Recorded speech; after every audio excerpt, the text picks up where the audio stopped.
No vamos a permitir los jóvenes que la democracia se caiga. Hoy en día vivimos en unas prácticas dictatoriales con toda nuestra cartera de Estado. ¿Pero podría disminuir la cantidad de participantes, de estudiantes, por lo que dijo ayer el ministro? Realmente sí, por temor, porque vivimos todavía en un temor a las autoridades. Se registraron varios casos de que directores de instituciones educativas no permitieron a los alumnos salir de la institución para acudir al punto de encuentro. En las últimas horas, estudiantes de tercero de la media y sus padres se manifestaron frente a un colegio privado de la capital de nuestro país denunciando discriminación homofóbica. Tengo entendido que no es este el único caso que se ha denunciado este año en lo que refiere a discriminación en los colegios capitalinos. Palacio López efectivamente juró el nuevo ministro. Estamos hablando del ingeniero agrónomo Ricardo Zárate.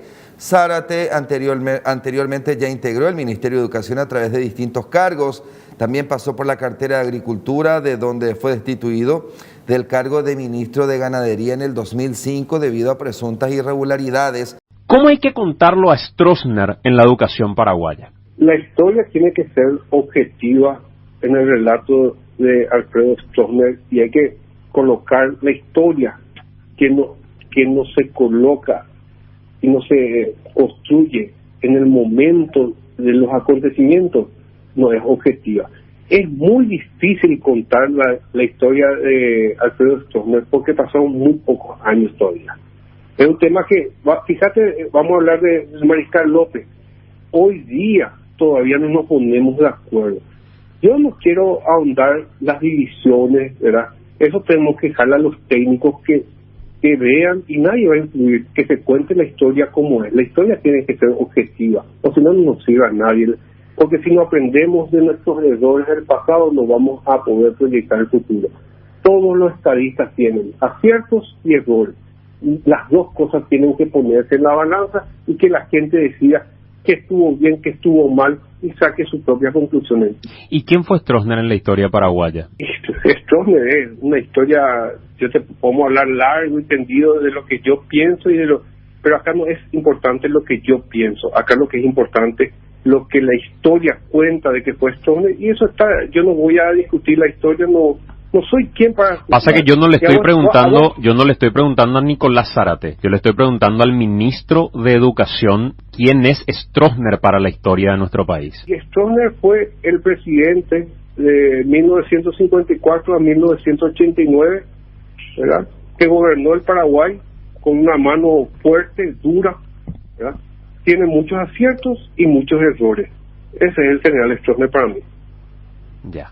El famoso con sus luces y sus sombras. Para mí un flam. Pero ¿y quién no es así, Santiago? ¿O vos crees que yo, Nicolás Zárate, tengo todo luces y todo sombras? Yo creo que todos tenemos que saber aceptar nuestras sombras y tratar de darle más luz a esas sombras para no perjudicar a la gente. La educación paraguaya viene profundizando la cultura del silencio, el individualismo. Genera violencia, sumisión. La educación reproduce y acrecienta las desigualdades sociales.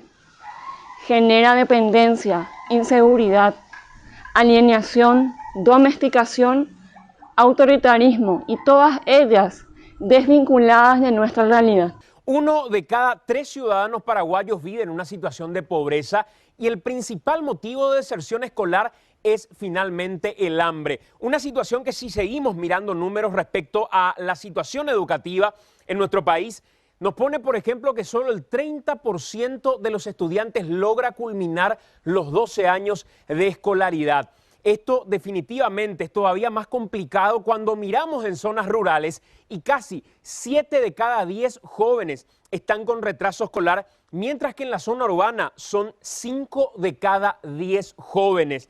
Lo que tiene que ver con atrasos propiamente. Si llevamos esto a la educación universitaria, solamente una persona por cada 10 logran terminar la carrera universitaria.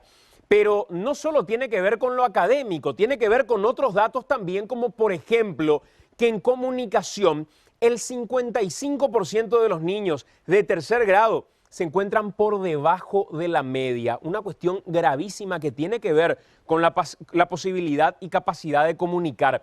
En infraestructura, los departamentos que mayor necesidad presentan son Central, San Pedro, Caaguazú, con urgencias en términos edilicios.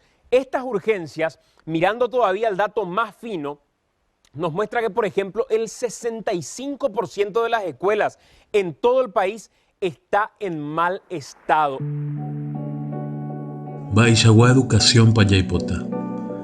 Baixagua Educación Ñaiko TV Paraguayo Haisha. Hamba epa ikatuañe tejape yayapo educación guive. Ñahangarona peteĩ transformación educativa. Ña pensaba era va en modelo de vida para defender. Peteĩ propuesta de producción. Peteĩ propuesta medioambiental. ABI, peteĩ propuesta ya respeta jamuañan de diversidad. Peteĩ shaite. Hay una importante beba de justicia social. ¿Cómo podemos llegar a esto?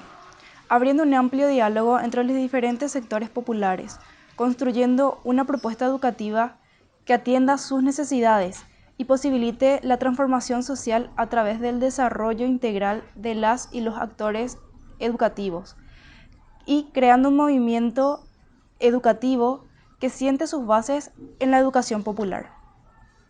Desde la educación popular, proponemos crear las condiciones materiales y subjetivas para el aprendizaje e intercambio de saberes, recuperar la palabra como un acto de rebeldía, de derecho y herramienta de lucha, la esperanza crítica, el juego y la risa, educación para la liberación, el diálogo como herramienta para el entendimiento, los acuerdos, el compartir, analizar, pensar, desarrollar la responsabilidad, los sueños, la creatividad, la imaginación. Desde la educación popular planteamos recuperar la historia, las culturas, las vivencias de las comunidades para poder construir la conciencia crítica y política.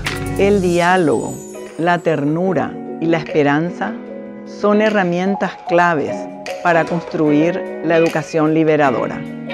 Romper la opresión para construir la nueva sociedad es el punto central que planteamos como educadoras y educadores populares.